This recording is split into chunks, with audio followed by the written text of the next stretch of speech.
Right, hi guys. Hello. We're back. We're outside. There's zero wind. It's so still. Let's appreciate this for a second.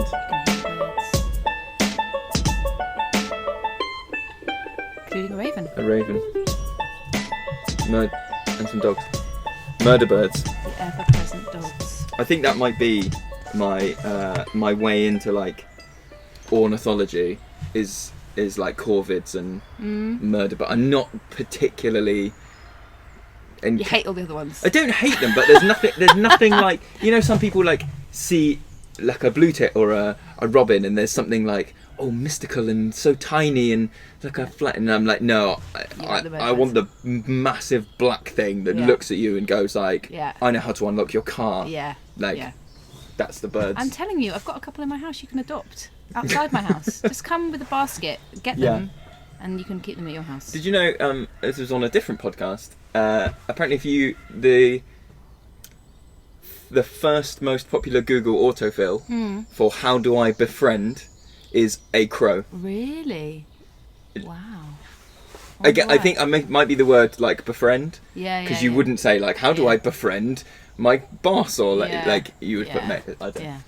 No, anyway. well, the crows that are attacking my house, you're very welcome to have them. That are trying to Can't mate, it's vegan. Can't have them. beat my windows down, eat the seals. Yeah. Maybe they just need to set them some puzzles. Yeah, they're just so they bored. can do other things. Yeah. Give them some stuff that needs doing around the house. Yeah. In fact, if they could peck off the paint that I need to scrape off the outside of my house, that would be much more helpful. I need to train them to do that. Yeah. Anyway, Right. we're here to talk about... It's a book one. It's Okay Not to Share and Other Renegade Rules for Raising Competent and Compassionate Kids by Heather Schumacher. I was reading about Heather Schumacher last night, went on her website, a bit of her biog stuff, and I was like, oh my gosh, you were my dream. And also, we could have arranged a Skype with her, because she does Skypes for book groups. So if we thought about only found this out last night, we could have had her on the podcast. It would be so cool. Maybe it's a future thing. But in her past jobs include sailor, llama trekker, and trash collector at the Antarctic US station. Like, she was in Antarctica collecting garbage. Yeah. And her other job is that she collects oral histories from families and then turns them into books. What a blinking cool job is that? Wow. I want to just take her life and just steal it. Right. Yeah. She just goes and, like, she interviews matriarchs or patriarchs or people who have terminal illness in the family, and then records their family history in a book, and also does it for organisations and charities, like how it was born. That's very cool. Isn't that cool? So she's obviously an all-round very cool human being. Do you know what I would say on the right at the start? Then that is an interesting, because I read the book and I have not looked into her because, as is I think very typical, you do a lot more research for the podcast than I do. I arrive with thoughts in my head and make Laziness, it up. mate. Laziness. Yeah, maybe. I'm just honest, man. I'm raw. You get what you get. This isn't anyway. But I would have assumed from reading it that she had a background in, educational psychology or something. Yep. And actually, that's very It's refreshing to not have that. To not have that knowledge when you approach the book. She has got that knowledge too, because her mum ran the school for young children, which was but what I mean is that like I think she's like a so sometimes it's a bit of a book by its cover, but I'm definitely guilty of reading a few pages of some books, and there's a book that we've both talked about off podcast where it's full of reckons, and a few pages in we both went, this is complete reckons. Like, I'm not interested in what this one person thinks, but I am interested in it. This is so well written and so so yeah, I think it's worth saying you have reread bits of the book recently. I read it must be at least a year, possibly 2 ago now. 2 years, I'd say. And so my thoughts are very much digested and might be But altered. It was such a transformational book, I would say, for both of us, that I would say it plays a fundamental part in how we run sessions, doesn't it? It's sort of, I'd say, if you ever have those moments, like we all do, of moments with working with children or your own children, where it's just a challenging moment for you as the adult in the situation, and you're like, I'm not sure what to do here. Or you do what you think is right, and then afterwards you're like, I'm not entirely happy with the way I dealt with that. This book kind of gives you the answer that I completely believe is right. So she will give you, it's all divided up into chapters of particular things like kids need conflict. It's okay if it's not hurting people or property, which is a massive one. A bit It's on not. sex ed, It's not a bit through-flowing book, is it? It's a. No. It's a nice reference book to go. I'm having some children who are showing this, Yeah. and just go to that chapter. You don't have to Exactly. start at page 1 every time and, Exactly. and get there. Yeah. And one of the nice things about it as well is that it's got little boxes with like words to use. So yeah, statements to try and things like that. So It's very practical without Yeah. being a book that says like, now go away. I've read some books before where they say like, don't read chapter 3 unless you've spent 2 weeks doing the things Yeah. in chapters 1 and 2. But this book is very like, crack on and have a go. Like Yeah. you don't have to be doing this all perfectly. Yeah. 100%. It's like, here's some stuff. You know, it's not. And equally, compared to some books, I feel like it's not as prescriptive in terms of like, here is the sentence you must say when a child is doing this. It's a little bit more kind of like, here's the vibe you want to get across. Yeah. Here's the, and like you say, it gives words, but it's I not find dogmatic. Yeah, exactly. It's not absolutely, and a lot of the issues are very contentious. So, I feel like we're going to get into the nitty gritty too quickly if I go into this. But for the issues that you might read, she says some people will pick this up and go, yeah, of course, and other people will go, whoa, that really challenges like how I parent, or that really challenges my kind of beliefs about children in society, and for those parents who are going to find some of these ideas really challenging, it does kind of go, well, we're aiming for this, but if you really find that uncomfortable, you could try this. So she doesn't, really, hammer you on the head It's with a it. book that, because it is very challenging to a lot of what I would say is like stereotypical or like inbuilt expectations, Yeah. and a lot of it is, she does talk about kind of like it's your social guilt, not you're doing things because you feel you should, but it does make me think back to, there's part of Alfie Cohen's writing, and I can't remember which bit it is, but he talks about mentally putting in a block that says, I must do what my parents did, because my parents, everything my parents did for me was the absolute best thing for me. Even if I didn't like it, even if I didn't understand it, it must be the best. Because the alternative is that my parents did something wrong to me. The people that I love most and that was, their only job was to look after, not their only job, the job was to look after me, they did something that wasn't perfect. And that's a very difficult thing to take on board. Whereas once I think if you can be a little bit more detached from it, and some people talk about breaking the cycle of not bad parenting, but breaking parenting cycles, and saying, don't just go, oh, I had to. So like, without going into the gritties of it, the book is you don't have to share, right? So that's a massive one and a massive challenging thing.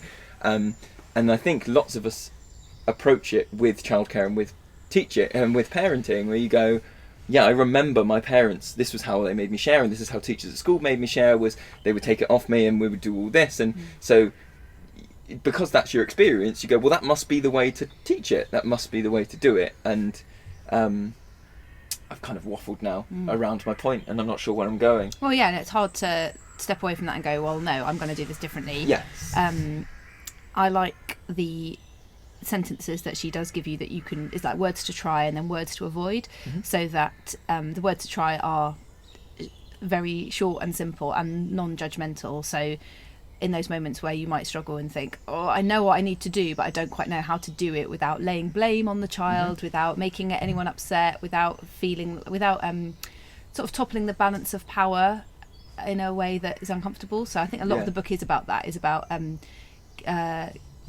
protecting the rights of the child whilst still staying in control as the adult. Do you know what I mean? Yeah. So it's about so she talks about setting limits on behaviour. So you might read it for the first time and it might kind of blow your mind with, don't force them to share, let them have long turns, let them have free play, give them a lot more control. Why are you stopping them doing that? Why are you stopping them walking up the slide? Yeah. Really? Why? Yeah. Why? They can walk up the slide. As long as it's not hurting people or property, it's fine. Just go with it.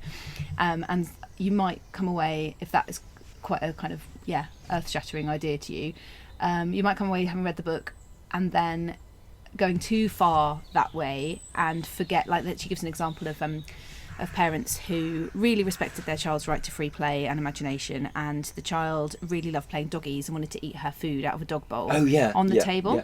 And so they're there with this 3-year-old, and the mum and dad are like eating at the table, and they've got this kid on the table eating her food out of a bowl, and they're like, oh, we just really want to like respect her imagination and just let her play.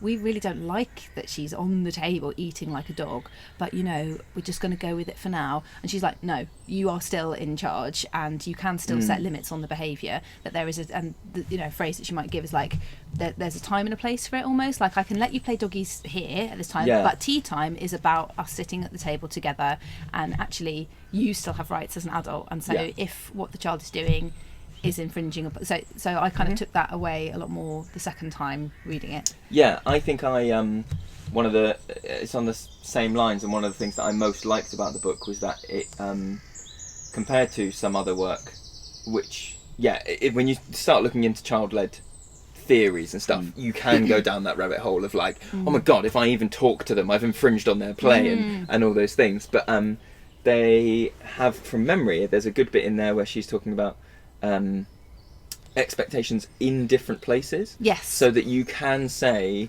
like, and we found it very helpful. If I can apply it to Forest School, we find it very helpful to say like, at Forest School, you don't have to give it up when someone says it's my turn. You wait till you're finished. And I feel like part of that is, and as she says it in the book, that you can take your child like to the park and say, oh well, at home we have turns until we're finished, but at the park, because there's lots of people, we do have to take turns or do whatever. And in terms of us as a Forest School and applying that in different places, that's really helpful to say, okay, for the parents and the children, say, I need you to just, or not need, what I'd love you to do is to just park what your expectations are at home and to go, these are the expectations that we're trying to push at Forest School. So you can do them here. We're not saying at home you have to do this. We're not saying this. It's just here. This is what we'd like to set up as an experience, which is really positive, I think.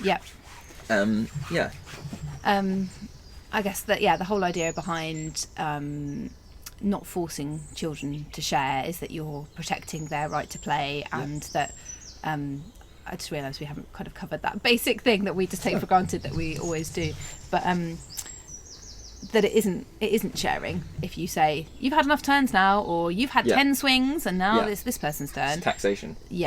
And they don't gain anything from it because they don't feel the joy of proper sharing. You're fostering resentment because they've had it taken away from them. It's a taking, not a giving. And the adult is doing to the child, like they've told them that has to happen. And the only reason that that's right. I was going to say, whereas if you give control back to the child and say, yep, you can, you're on the swing, these people are waiting, or Tommy is waiting, Tommy is waiting for you to finish. When you finish, could you find Tommy and tell him it's his turn?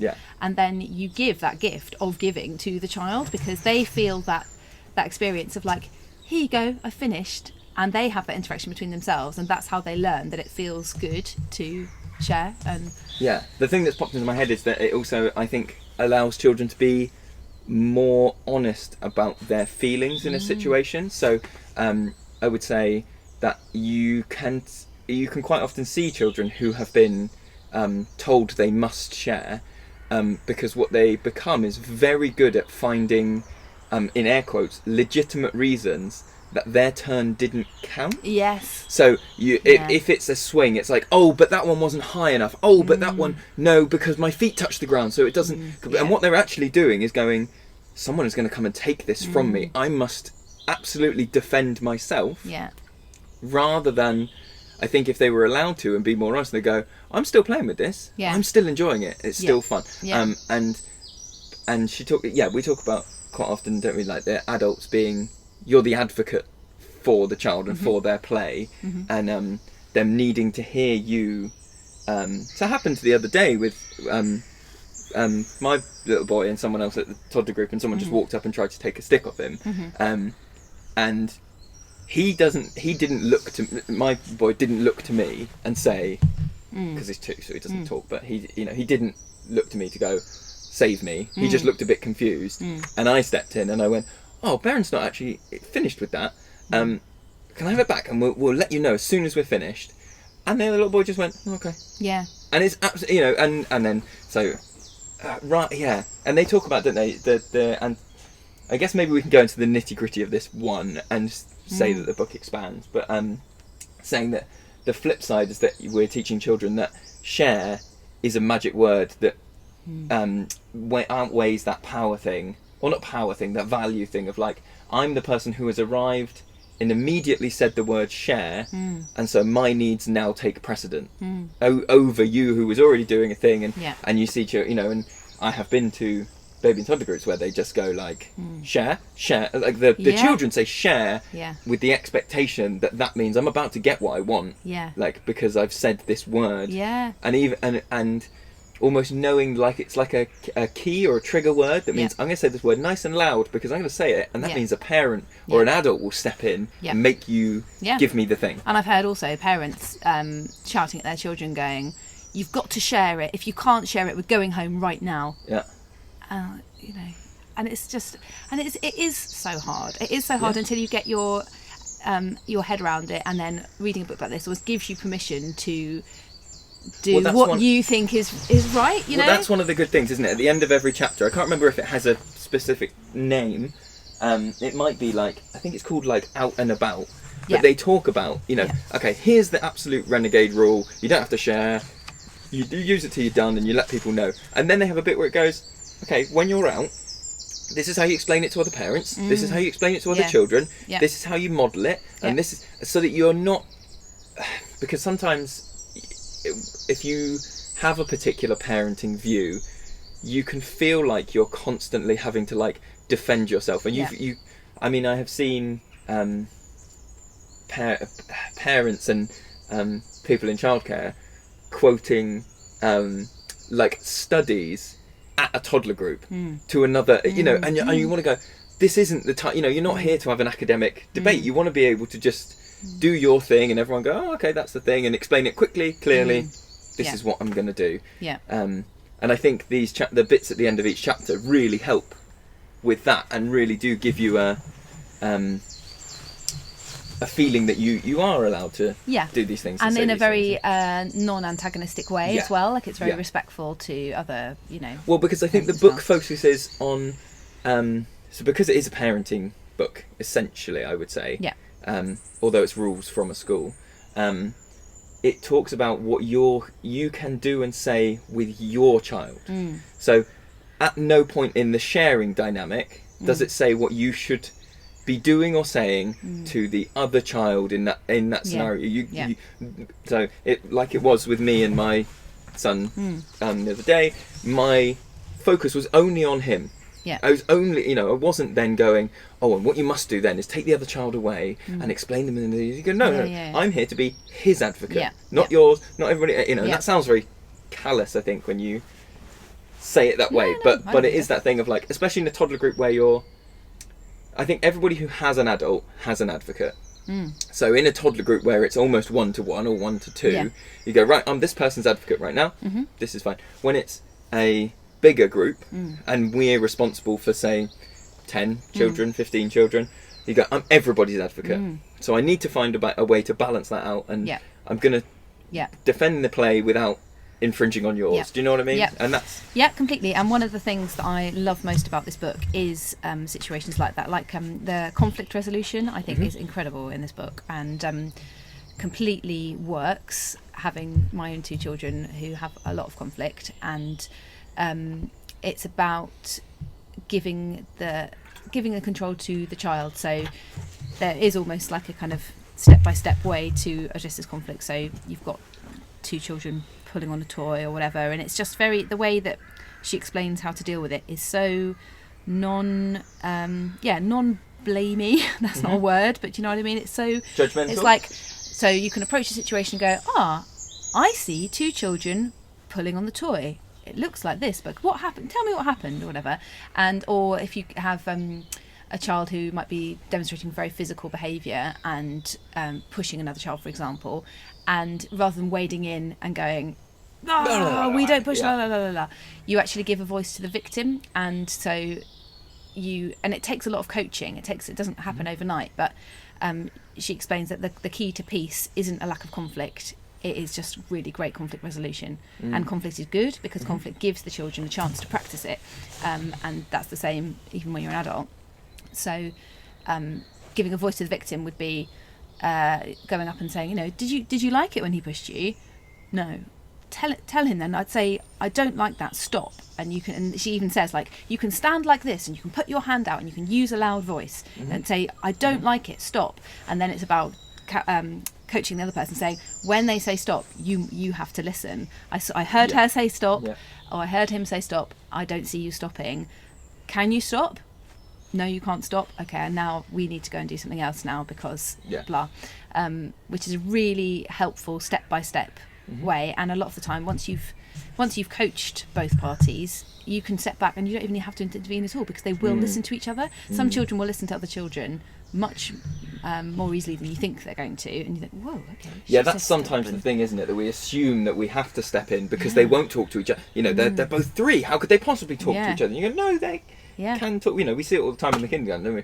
Where you go, no, they can solve this. Yeah. They absolutely can. Yeah. And in the same way, we were talking the other day about risk, and conflict is risk, and that we don't just go, oh, okay, you have made a mistake. You know, and I was saying yesterday, wasn't it, about falling off a bike, and that we don't take the bike away and go, I'm just going to ride the bike now, and you'll just have to see me do it, which is the same, which is the equivalent of what we're doing with the conflict. If you step in, is going, you can't deal with this conflict, so you're going to have to watch me deal with it. Yeah, and it comes from a good place. I think it comes from a place of like, oh my gosh, I can't bear to see these children like upset, and I can't bear to see them in conflict. And what would another adult think if they came in and I was allowing them to have this conversation and I wasn't immediately, you know, doing this? Yeah, it looks it.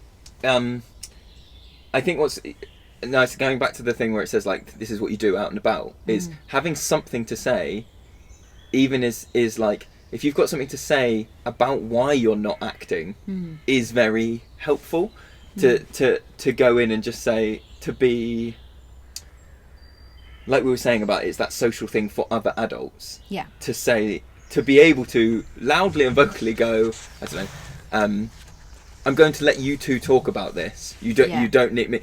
Is then relieving for you as an adult, because you hopefully then have taken away that feeling of, oh my god, they're watching me and the two kids are arguing and nobody's and everyone's looking at me and going, well, why aren't you stepping in? Well, why don't you go, well, I'm just gonna you know, explain why I'm not.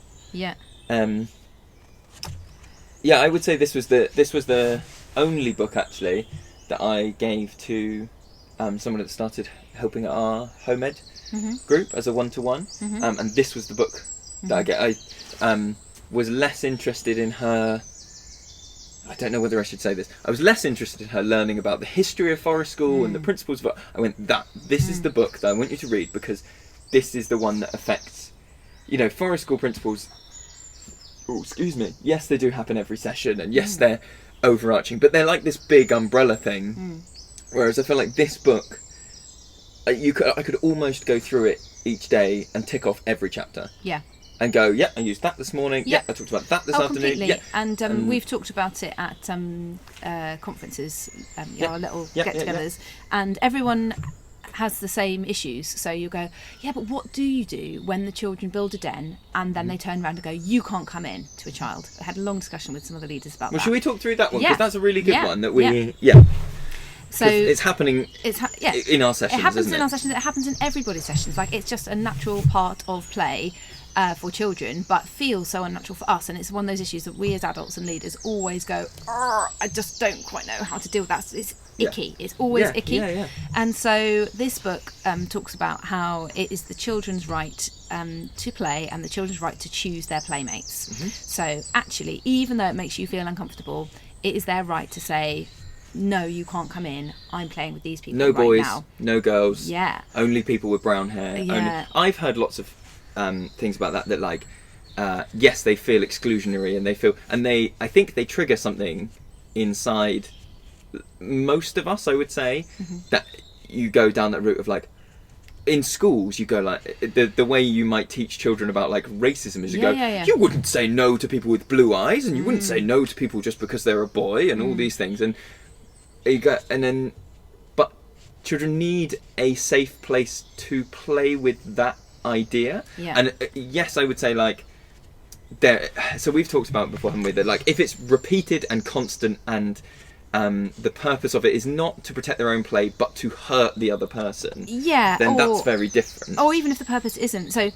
she starts from the point of view of saying no boys allowed, no girls allowed is okay. It's a completely natural stage of childhood to try to sort of define your gender, trying to find a tribe, to see what it is to be extremely feminine, to be extremely manly, to and that's completely natural. She does say to interrogate it definitely, and to be watchful of it, because if it's repeated rejection of one child or several children that is repeated throughout the play all through the day, that is extremely damaging, and you can't ignore that, and you've got to step in, because the repercussions of that for that child can be really severe later in life. So it's about finding out why the rejection is happening. So so even with the girls and boys, so she acknowledges that can be a really icky situation for a lot of adults, me included. I find that very difficult when they do exclude based on gender, based on appearance, all that kind of stuff. And so she gives an example where you might go in and go, I see that you are saying no boys allowed. Why is that? And just actually ask them. And sometimes you'll get to it might just be, this is just a girl's place right now, and like she's like, okay, that's cool, should we hang up a sign saying no boys allowed at the moment, and then la la la. But then it might be that it comes from a place of, and this might not just be with no boys allowed, but that child isn't allowed. And you say, why is that? And they go, we're scared that they're going to smash it.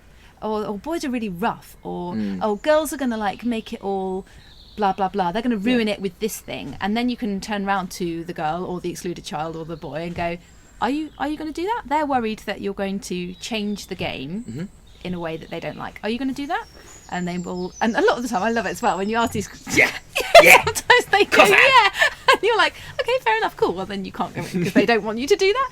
But sometimes they will say no, and you're like, okay, they say they're not going to come and smash it up, they say they're not going to come and change the game to that, and then obviously if they go, can they come in now, they might say yes, and then you're still kind of observing and checking that it's all still okay, which I really like. And she does, I was just trying to find it because she does give an example of like, even if that is too difficult for you, then you could try blah. I don't know. It is a very here we go. Go on. Oh no. This is a chapter on let your kids swear, but then it's like, investigate racist and sexist slurs, tread carefully if racist or other offensive slur words show up in your child's vocabulary, they may signal danger, blah blah blah.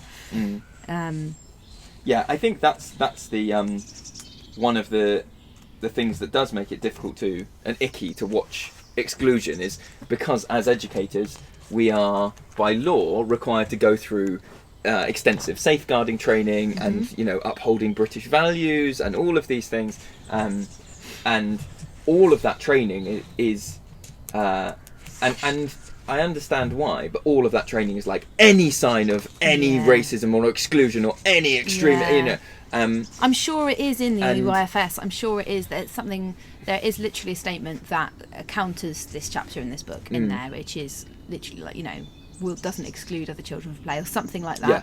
That if Ofsted came in and were observing you, you would have to really explain what you were doing here. And it is that thing about respecting their right and being their advocate to say they just want to play with so and so for a while. They just want to. We do sometimes go, I want to go and hang out with this group that I'm part of, and this group, and maybe tomorrow this group that I'm part of, and maybe tomorrow this group. Have you found it? Yes, while I was have. waffling. Yes, I have. So If the idea of a no girls allowed sign on a clubhouse makes you truly flinch, write Robert and Jessie's house instead. This still meets the goal of allowing children to choose their playmates, but it can be more comfortable for adults. Anyone who wants to enter the house has to get permission from Robert and Jessie first. Names can be added easily, boy or girl. Guidelines for handling no girls, no boys. Let the child initiate, so there's no reason for you to suggest a no boys motto. Let your child bring it up on their own. Don't overreact. Remember, you're dealing with a very young child. Her needs are not yours. Her need to explore gender exclusion is part of her development. So I guess that's the thing. We are talking about early years here with this type of play. Use their own words. Repeat your child's words back to her verbatim. If writing a sign, use your exact words. That helps her know you've heard and helps you both explore the idea behind the words. So perhaps they might actually start challenging their own statement through seeing you write it down. Ask probing questions. Find out what is prompting a no girls, no boys statement. Is it self-identity, fear, protection of friendship, misunderstanding? Reinforce what's right. Reinforce gender identity. Yes, you're a girl and Sophie is a girl.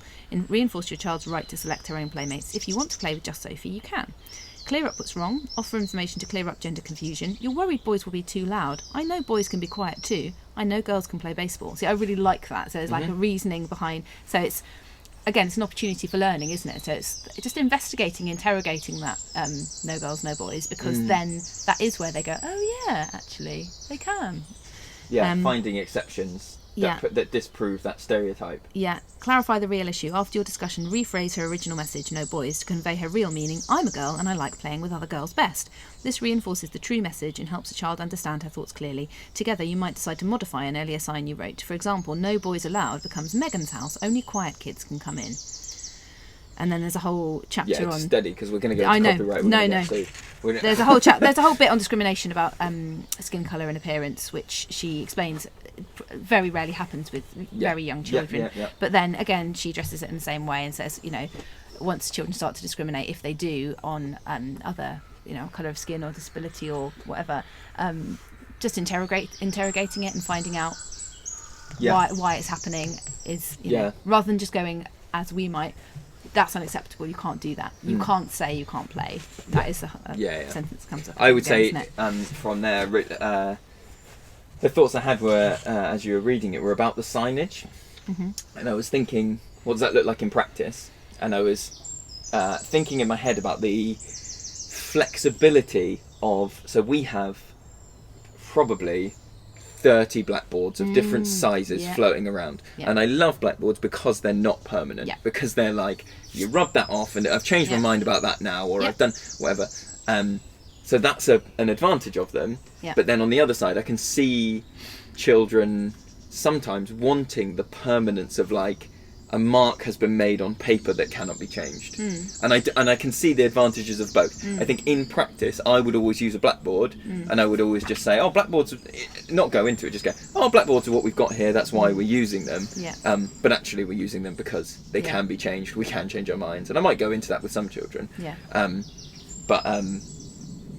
Yeah, do you know what I mean? I'm just deliberating on what does that look like, and if we're taking this book and going, right, and then this is how we apply it, and this is how it looks in our practice. I would say the blackboards are one of our most useful tools. I don't really know what we do without them. Blackboard's literally everywhere. And like not stuck to things, like portable ones that you go, right, that's your weight. So with the big one that we do from the book is weight lists. So the turns can take as long as they want, and a bit like a deli counter, you just write your name up. It's the equivalent of taking numbers, isn't it, at a deli counter? But you just go, oh, okay, so-and-so, you know, Gemma's on the swing right now. Gemma, when you're done, can you tell Lewis? And then if Lewis isn't, you know, because I don't trust you, because why would I? But then you go, I'll get a board, and I'll write it at the top, and then Lewis can see, look, your name is top there, so when Gemma gets off, she's definitely... And then it frees you up. Because you see a lot of children, when they do get stuck in that, like... when is it my turn? You know, the almost the first hurdle is you can go for as long as you want, and then the next hurdle they get is, well, I'm going to stand next to them and I'm going to pester them. And they do say, I think from memory in the book, that you are allowed to go and tell the person that you're still waiting, and you're allowed to go and tell them that you're upset. You're not allowed to ask them to get off. You're not allowed. You know, not allowed. They would say, don't tell them to get off. You know, you can't interrupt their turn, but you can tell them how you're feeling and say, I've been waiting a really long time and I'm quite sad about it. And whether that changes how long they want to be on, it may or it may not, but you can talk to them about it. Some of the other useful chapters, I think we've kind of been waffling quite a lot, but Other very useful chapters is a chapter on like war play, bombs and gun play, and why that's allowed. Chapter on like how to observe like rough and tumble play, rough housing, and how to physical play. Yeah, and how to make sure that that can happen, but happen safely, which again is a massive chapter that we've used and comes up a lot if you're working in schools, because then you're coming across against the schools rules. Yeah, it's often That's interesting. There's a whole chapter on how sex ed starts in preschool. That's pretty amazing. Be buddies with dead birds, which we do a lot of in Forest School. Dead rabbit we found on Monday. Yeah. That was lovely. Yeah, delicious. Holes in it, and you could see all the eyeballs were all... What's it called when the eyeballs... This is a very disgusting end to the podcast. No. What's it called when the eyeballs grey out? There must be a term for it. You know when an animal's Goes all dead? milky. Yeah, I don't know. Okay, so if you... That's what I'm going to ask for. I don't want a review on iTunes. I would like people to email and tell me what it's called when a dead animal's eyes go milky. What is that word? I'm going to fit... That's the end of the podcast now. That's the end. It's just a question about dead animals. Yeah. No, that's not the end, because we wanted to talk about, if you are in the southwest at all, in June, it's June 19th. Oh, you're good. I was about to get my calendar. You've memorised it. It's June 19th. Wednesday, June 19th, and we are at the Somerset Play Forum, conducting workshops and chatting to people about outdoor play. So if you are in any of the surrounding counties, get a ticket, come and have a chat. It'd be great to see everybody down there, and if not, we'll see you next week. Yeah. Cool. Bye.